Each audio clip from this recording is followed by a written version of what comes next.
everyone, and welcome to Season 7, Episode 33 of Pro Wrestling's Top 50. I'm your host, Travis McNeil, and today we continue our countdown of the top 50 matches in CHIKARA history with match number 18 on our list, which is the match between Eddie Kingston and Tim Donst from the CHIKARA Showdown in CrisisLand event held on July the 21st of 2007. This was probably the Donst and Kingston match you were expecting from a couple of episodes back. I went with the second match in their series from the Bruised event, which I think was an incredible follow-up that they had in Reading, Pennsylvania. But really, that match is nothing without this match.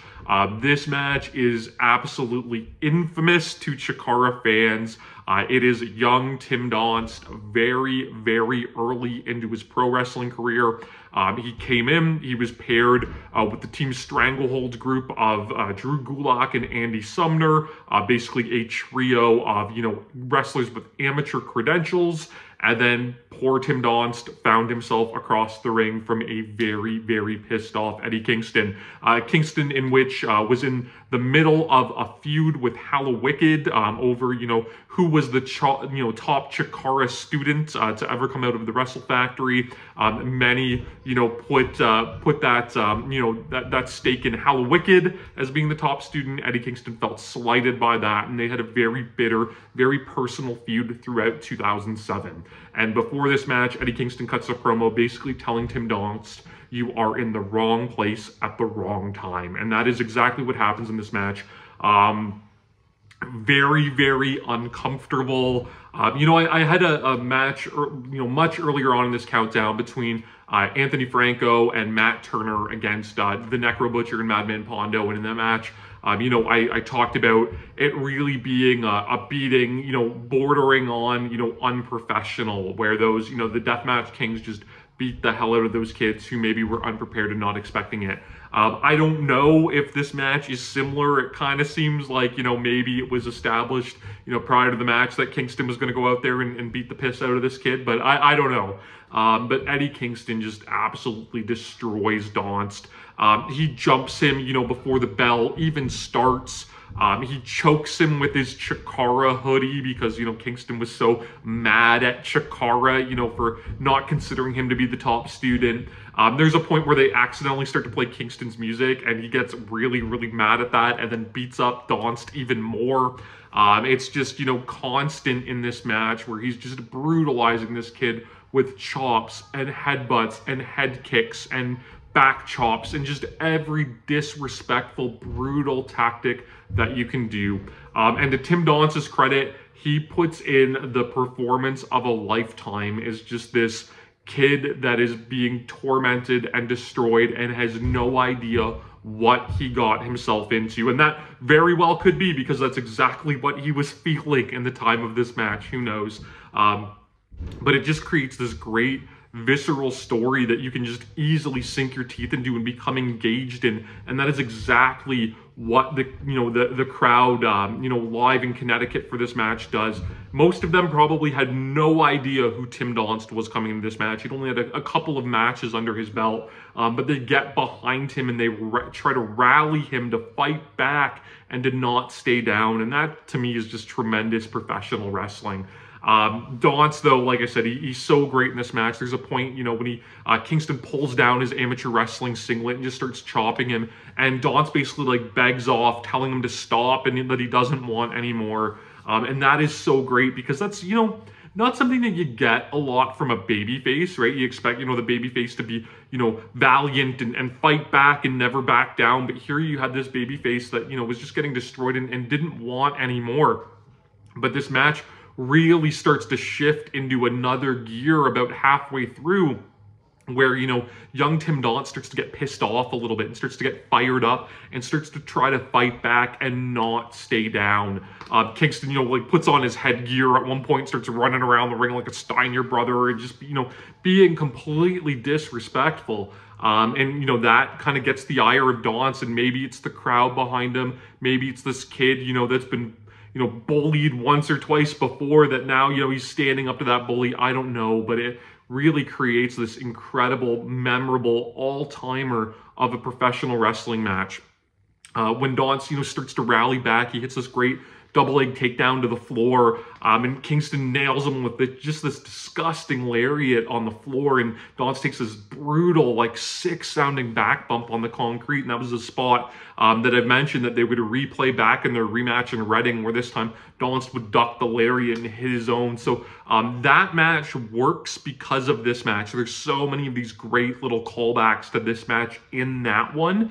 And, you know, that the story that they tell in that second match at Bruised, you know, doesn't work without the foundation that they set up in this match. So if you were to watch one over the other, the Showdown and CrisisLand match that we're talking about today, I think is the better of the two. But watching them back to back, I, in a way, almost kind of preferred the Bruised one, being that it was such an amazing sequel. But, you know, when I come up with my rankings here, I look at, you know, sometimes things in a vacuum and how they work. And I think, you know, because that match needed this match to be successful as it was, and this match kind of stands up better on its one-off watch on its own, that this is the one that's superior.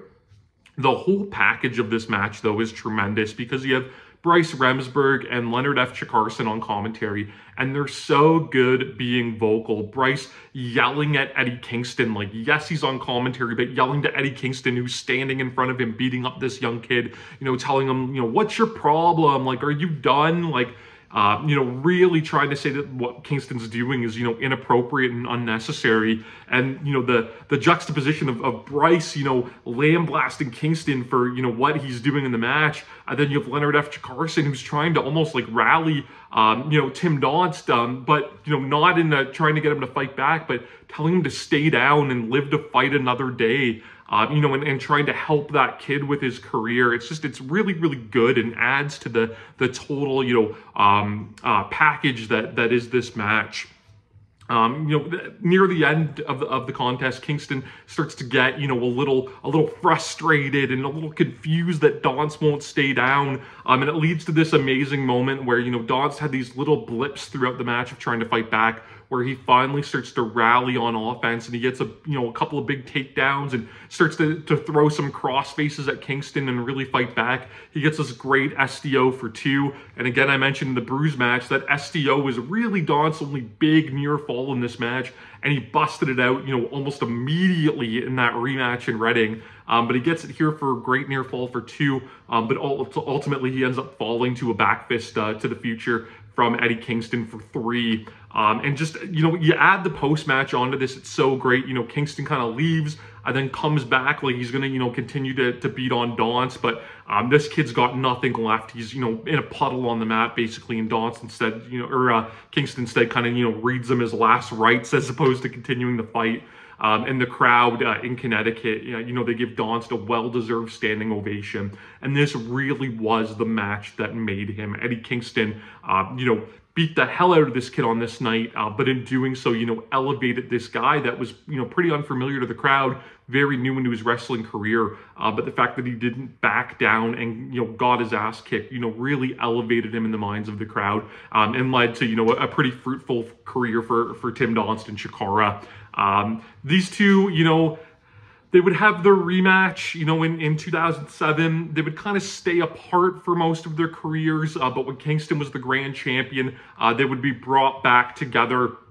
It would lead to a big-time title match where it kind of felt like it was maybe Tim Donst's moment, but ultimately Donst would lose. The match itself at Under the Hood kind of fell short of expectations, and that would kind of sort of be it for Tim Donst and CHIKARA. You know, he would feud with Gavin Loudspeaker and you know, have a hair versus hair match, you know, match with him. Donst, you know, would kind of move on to AIW, where he would be a multi-time champion there and have a successful career. And he's somebody that, you know, still wrestles periodically, but you don't see a lot of. But I'm a big fan of Tim Donst, and, you know, any CHIKARA fan, you know, that watched this match when it happened, I think will never forget it. And Tim Donst, I'm sure, will never forget it, you know, from the trauma it probably caused him. But this match is excellent. If you can stomach, you know, a really one-sided ass kicking, this is the match for you. You can watch it, of course, on independentwrestling.tv. Subscribe to my channel here on YouTube so that you never miss a video. Follow me on Instagram and Twitter at Wrestling50. And please join me again next time as we continue to count down Pro Wrestling's Top 50.